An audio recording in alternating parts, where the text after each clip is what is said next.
रीवा में संजय गांधी अस्पताल में कथित सामूहिक दुष्कर्म का मामला लगातार सुर्खियों में बना हुआ है। आज रीवा पुलिस अधीक्षक विवेक सिंह ने प्रेस कॉन्फ्रेंस कर पीड़ित परिवार से भावुक अपील की है। रीवा एसपी विवेक सिंह ने पुलिस कंट्रोल रूम में एक प्रेस कॉन्फ्रेंस को करते हुए उन्होंने कथित तौर पर दुष्कर्म की शिकार हुई युवती के परिवार से अपील करते हुए कहा कि वह लड़की और लड़की के परिवार हमारे पास आएं, हम उचित मदद करेंगे और वह हम पर भरोसा करें। एसपी विवेक सिंह ने इस दौरान कहा कि पीड़ित युवती अबोध है, जिसे पूरी समझ नहीं है और वह संभवतः किसी के दबाव में आकर बार बार अपने बयान बदल रही है। उन्होंने स्पष्ट किया कि पुलिस ने युवती का बयान नियमानुसार और पूरी तरह से रिकॉर्ड किया है, जिसे आवश्यकता पड़ने पर कोर्ट में पेश किया जाएगा। एसपी विवेक सिंह ने बताया कि पीड़ित युवती का मेडिकल परीक्षण कराकर रिपोर्ट के लिए एफएसएल भेजा गया है। उन्होंने आश्वस्त किया है कि एफएसएल रिपोर्ट आने के बाद उसके आधार पर आगे की कार्रवाई की जाएगी। एसपी ने यह भी कहा कि पीड़ित युवती और उसके घर वाले उचित प्रक्रिया के तहत पुलिस के पास नहीं आ रहे हैं और न ही सीधे बात करने का प्रयास कर रहे हैं। एसपी ने फिर अपील की कि पुलिस द्वारा हर संभव मदद की जाएगी। एक मुकदमा दर्ज हुआ था, उसका बैकग्राउंड आप लोग को पता है। पहले 9 तारीख को कुछ सूत्रों से ऐसी जानकारी लगी थी कि मेडिकल कॉलेज संबंधित हॉस्पिटल में से संबंधित कोई केस है जिसमें किसी बालिका के साथ संभवतः दुष्कर्म हुआ है और जिसको लेके फिर हम लोग ने तत्काल अलर्ट हो गए थे क्योंकि हमारे पास कोई सूचना नहीं आई थी। उसके बाद हम लोग जानकारी एकत्रित किए। जानकारी एकत्रित करने में हमको फ़ोन नंबर और उसका बालिका का पता थोड़ा बहुत पता चला और जिसके आधार पे फिर हमने बालिका के परिजन से बात किया, माँ से बात किया। उनको बोला कि अगर आपके साथ कुछ भी हुआ हो, गलत हुआ हो, बच्ची के साथ कुछ गलत हुआ हो तो आके हमारे पास रिपोर्ट करें और उस समय उसको मना कर दिया गया। फिर उसके बाद हमने घर भी टीम भेजी।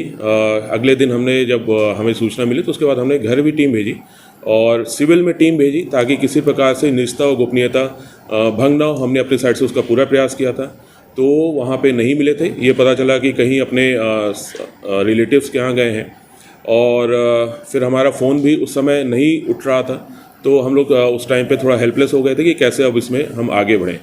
कुछ समय बाद हमारा कांटेक्ट हुआ तो ये पता चला कि वो उनकी अभी जो लोकेशन है वो गोविंदगढ़ के समीप उस साइड कहीं पे उनके रिलेटिव हैं।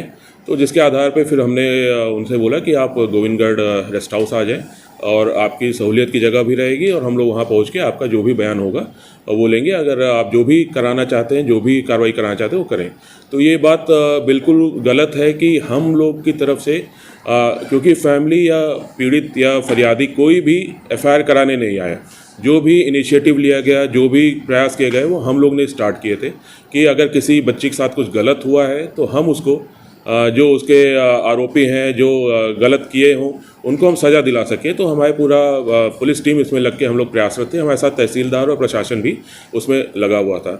और फिर उसके बाद जब गोविंदगढ़ रेस्ट हाउस में बयान वगैरह हुए उसमें जो उन्होंने कथन दिया बच्ची ने वो बहुत ही स्पष्ट नहीं आ रहे थे। जो उसका जो आप समझते हैं कि एक पूरी घटनाक्रम अगर बताई जाती है तो उसमें बहुत सारी उसका अभाव था कि क्या हुआ पहले, फिर कैसे हुआ, क्या हुआ, वो सारी चीज़ें आप लोग देखेंगे भी कभी जब आपके पास एफआईआर वगैरह कहीं से आपके पास मिलती है या हम चार्जशीट वगैरह जमा करते हैं तो उसमें बहुत कुछ स्पष्ट नहीं था। तो इसलिए पुलिस टीम जो थी उन्होंने भी बार बार पूछा कि आप सही चीज़ बताएं और जो भी हुआ है वो सही सही बताएं। आपके साथ अगर छेड़छाड़ हुई है वो बताएं, आपके साथ अगर गलत कार्य हुआ वो बताएं। हमने हमेशा उनको स्वतंत्र रखा। आप जैसा कथन देंगे हम वैसा आपका कथन नोट करके उन्हीं धाराओं में हम अपराध कायम करेंगे। और उसके पहले ये भी बताना चाहूँगा कि मैंने खुद पीड़िता की माता से बात किया था। उस समय वो राजी नहीं हो रहे थे। मैंने उनको कन्विंस करने की कोशिश की थी, समझाने की कोशिश की थी कि अगर आपकी लड़की के साथ कुछ गलत हुआ है तो प्लीज़ रिपोर्ट कराएं। अगर आप नहीं कराएंगी तो ऐसे आरोपी अन्य बच्चियों के साथ भी कर सकते हैं और आपके बच्चे के जो आरोपी हैं उनको भी हम सज़ा दिला सकें, इसलिए हमने उनको मनाने की कोशिश की थी। और जिसके बाद उन्होंने समझ के फिर वो रिपोर्ट उन्होंने दर्ज कराई थी।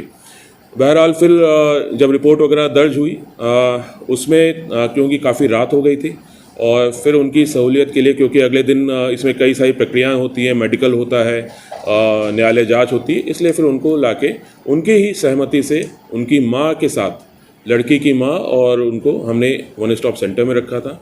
अगले दिन हमने एक टीम भेजी वरिष्ठ अधिकारियों की, जिसमें महिला अधिकारियों की, जिसमें एडिशनल एसपी आरती भी थी और अन्य महिला अधिकारी थी। हमको इसी बीच में कुछ जानकारियाँ भी लगी थी बच्ची का कि आना जाना कैसे हुआ था जो कुछ हमको सीसीटीवी फुटेज मिले थे कि बच्ची खुद के उससे बाहर निकल लिए, किसी ऐसा प्रभाव नहीं दिख रहा था उसमें नशे का या कोई ऐसी चीज़। तो वो सारी चीज़ें भी हमने उससे पूछा। कुछ हमको जानकारी लगी कि वार्ड बॉय जो है वो भी बच्ची से उसकी भी बातचीत हो गई है बीच में, और तो उसके आधार पे भी हमने पूछा कि आपने पहले एफआईआर में इसके बारे में कुछ भी नहीं बताया। तब फिर उन्होंने बच्ची ने वार्ड बॉय के बारे में उल्लेख किया और ये बताया कि उसने उसको ब्लैकमेल करके बुलाया। तो उस सारी चीज़ों को भी हमने पूरा कथन में लिया। हमने फिर भी समझाने की कोशिश की, एडिशनल एसपी थी और बाकी अन्य अधिकारी थे, हमने फिर भी समझाने की कोशिश की अगर अभी भी आपको कुछ भी रिपोर्ट करना है तो आप हमें बताइए, हम आपके साथ हैं। किसी भी दबाव में, किसी प्रभाव में आप कुछ भी वो सूचना ना दें। तो उसके बाद भी उन्होंने किया। फिर भी हमने 354 छेड़छाड़ में मेडिकल उतना डिटेल्ड नहीं होता है, फिर भी हमने एक पैनल के थ्रू एक डिस्ट्रिक्ट हॉस्पिटल में हमने पूर्ण मेडिकल कराया, जिसमें हम कई सारे एफएसएल की स्लाइड्स भी हम जब्त करते हैं, वो भी हमने जब्त कराई, जो कि 354 में नहीं होता है, छेड़छाड़ की रिपोर्ट में नहीं होता। फिर भी हमने कि बच्ची हो सकता है अभी ना बता रही हो सकता है कुछ उस दबाव में हो, तो उसके बाद भी हमने उसको जब्त कराया। अगर हमको कुछ छिपाना होता है या कुछ हमको वो करना होता तो हम ये सारी चीज़ ना करते। फिर उसके बाद भी हमने जब्त कराया। वहाँ पे भी उसको कोई चोट वगैरह नहीं थी, कोई बाहरी उसको नहीं था और कोई ऐसा इंडिकेशन भी नहीं थे कि इसके साथ कोई बहुत गंभीर घटना हुई हो, ऐसा कोई इंडिकेशन नहीं था। जैसे रेप वगैरह घटना हुई है, ऐसा कोई इंडिकेशन वहाँ से भी नहीं मिला। फिर उसके बाद हमने पीड़िता को न्यायालय में कथन कराए। उसी समय जब न्यायालय में कथन चल रहे थे तब मैं शायद यहाँ पे बाइट दिया था।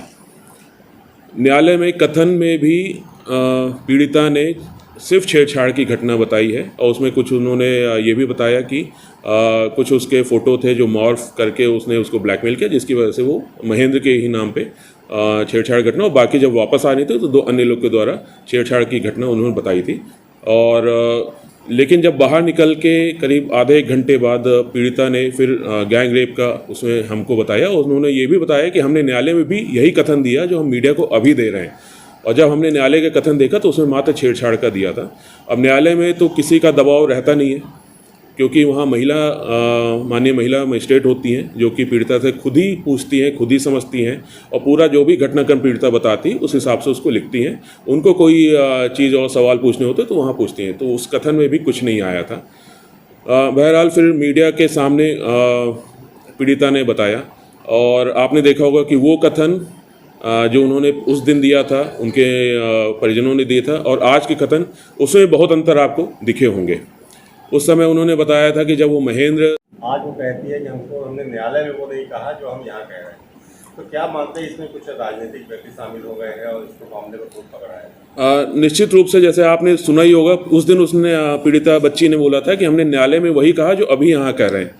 फिर हमने जब बताया कि न्यायालय में तो उस पीड़िता ने मात्र छेड़छाड़ की बात की, तो फिर आज बयान बदल गए और उसमें ये बताया गया कि न्यायालय में पीड़िता ने पुलिस के दबाव में बयान दिए। तो कहीं ना कहीं ये बार बार बयान को बदलना, बार बार उसको वो करना, कहीं ना कहीं ऐसा लग रहा है कि क्योंकि पीड़िता अबोध है तो उसको कोई ना कोई आइडियाज़ दिए जा रहे हैं, उसको कुछ ना कुछ बताया जा रहा है, जिसके आधार पर उसके कथन बार बार चेंज हो रहे हैं। अब ये कहना मुश्किल है, लेकिन संभव तो लग ही रहा है जिस प्रकार से बयान लगातार बदल रहे हैं। अगर कोई एक घटना कंसिस्टेंट होता है, एक ही चीज़ बताता है, तो समझ में आता है कि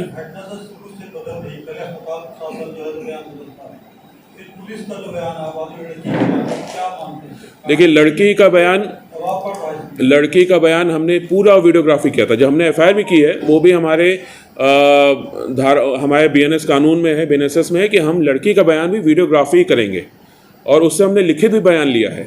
तो वीडियोग्राफी में भी हम जब कोर्ट में प्रस्तुत करेंगे, क्योंकि हम यहाँ पे सारी चीज़ नहीं प्रस्तुत कर सकते, हम जब कोर्ट में प्रस्तुत करेंगे तो उसमें समझ में आएगा कि हम अपनी साइड से ही पूछ रहे हैं बच्ची से, और क्या हुआ था आपके साथ, और क्या हुआ था। बच्ची की तरफ से कम इंटरेस्ट आया, और ये बात मेरे ख्याल से बच्ची के फैमिली ने भी एक्सेप्ट किया था कि वो खुद से रिपोर्ट नहीं करने आए थे, पुलिस ने ही उनके पास रिपोर्ट करने के लिए बार बार जा रही थी। फ़ोन किया, हमने घर भी भेजा सिविल में, उसके बाद हमने उनको कोशिश करके वहाँ गोविंदगढ़ साइड भी बुलवाया था। तो ये है कि पुलिस के दबाव में ही मैंने ऐसे बयान दिया है। और दूसरी बात क्या है कि अभी पत्रकार वार्ता पीड़िता ने किया और उसके बाद आपने भी पत्रकार वार्ता की है, इसमें क्या छुपाना चाहेंगे और क्या सच्चाई बताना चाहेंगे? इसमें मैं कोई चीज़ नहीं छिपाना चाहूँगा। अगर आप दोनों पत्रकार वार्ता देखेंगे तो दोनों में एक ही चीज़ बोली है मैंने। अगला कदम हम जैसे मैंने बोला, मैंने एफएसएल में स्लाइड भेजा है उस जो पीड़िता के मेडिकल के हैं। अगर उसमें कुछ ऐसा आता है तो निश्चित रूप से हम उसको आगे सुसंगत धाराओं में करेंगे।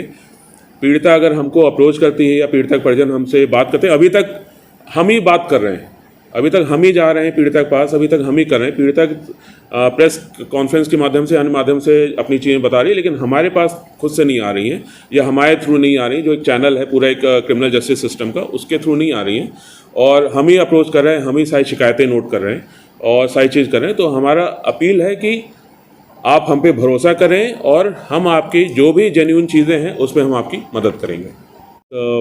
पूरा कथन लिया है, उसमें वही जो आज उन्होंने अपने प्रेस कॉन्फ्रेंस में बताया, वैसे ही कुछ बिंदु उसमें बताएं, उसको भी हम जांच में रखे हैं।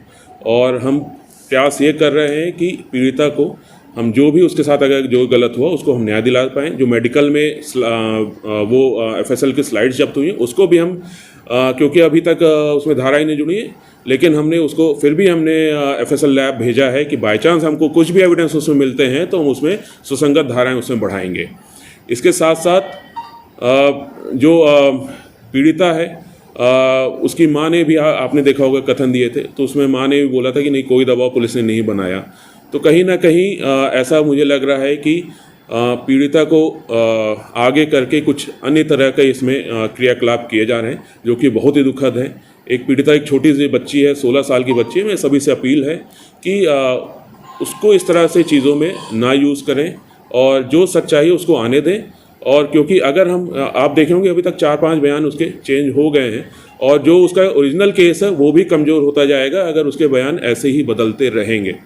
तो बस यही अपील है कि हमने अपनी साइड से पूरी ईमानदारी से, हमारी पूरी टीम ने दिन रात जग के इस पूरे केस को हमने सॉल्व करने की कोशिश की, उस पीड़िता को न्याय दिलाने की कोशिश की है। और मेरे अभी भी अपील है पीड़िता उसके परिजनों से कि आप हमको बताएं, हम सारी चीज़ें आपकी मदद करने के लिए तैयार हैं। जो सही घटना है वो हम करना चाहते हैं और जो आरोपी हैं उनके खिलाफ हम कार्रवाई करना चाहते हैं। बस यही अपील करना चाहते हैं।